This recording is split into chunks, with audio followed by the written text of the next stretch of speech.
Little Miss Tiny's Big Adventure by Roger Hargreaves.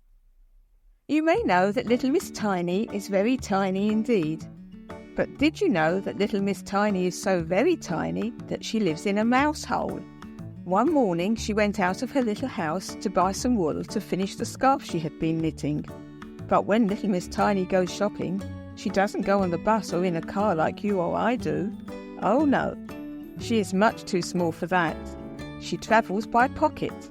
Yes, that's right, by pocket. This particular pocket belonged to a jacket, which belonged to a farmer on his way to the market. Little Miss Tiny's shopping trip had begun. But first, a short tractor ride.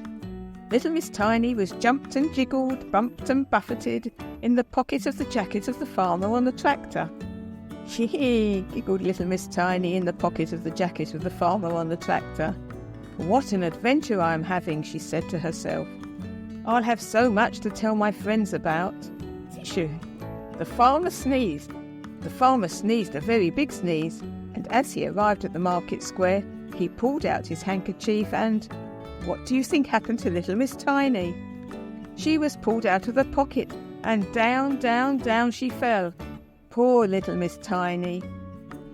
But she wasn't hurt, and Little Miss Tiny soon cheered up when she realised that she was in the middle of the town. Now I shall go and do my shopping, she said to herself. 2 crumbs of bread, please, she said to the baker. But as she left the baker's, what did she meet?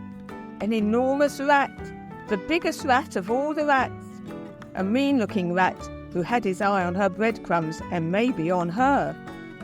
But as quickly as it had arrived, the rat ran away, frightened by a cat. I think it's time for me to go back home, said Little Miss Tiny to herself. But the farmer had already left. Could Little Miss Tiny really walk all the way home on her little legs? Certainly not. She decided to try to get a lift from a passing car. But there were no cars on the road that night. Poor Little Miss Tiny. It wasn't long before the rain started to fall, and when you're as small as Little Miss Tiny, each raindrop is like a saucepan of water. Little Miss Tiny began to cry. If only someone would drive past, she said to herself. But nobody came. Little Miss Tiny found an old tin can for shelter. She curled up inside and waited for the rain to stop. Shh, don't make any noise. Maybe Little Miss Tiny will fall asleep.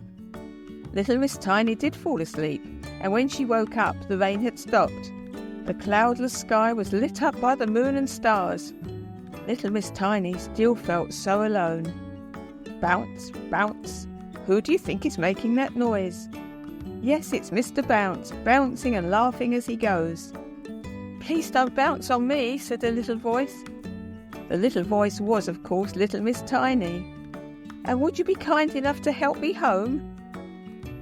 With pleasure, replied Mr. Bounce, and lifting up Little Miss Tiny, he bounced her out of the field, along the road, and all the way home. I'll never forget how you helped me, said Little Miss Tiny to Mr. Bounce as he put her down in front of the farmhouse. Bounce, bounce, bounce. Mr. Bounce bounced over the gate. I'll come back and visit next Sunday, he said as he bounced away. Oh dear, my bread is all wet, said Little Miss Tiny to herself. But the little mice who live next door won't mind, I'll give it to them. Then she went to fetch her knitting. She hadn't even managed to get any more wool. But perhaps it didn't matter now. The scarf wasn't very long, but it was just the right size for Mr. Bounce. The perfect thank you present for her small but very bouncy friend.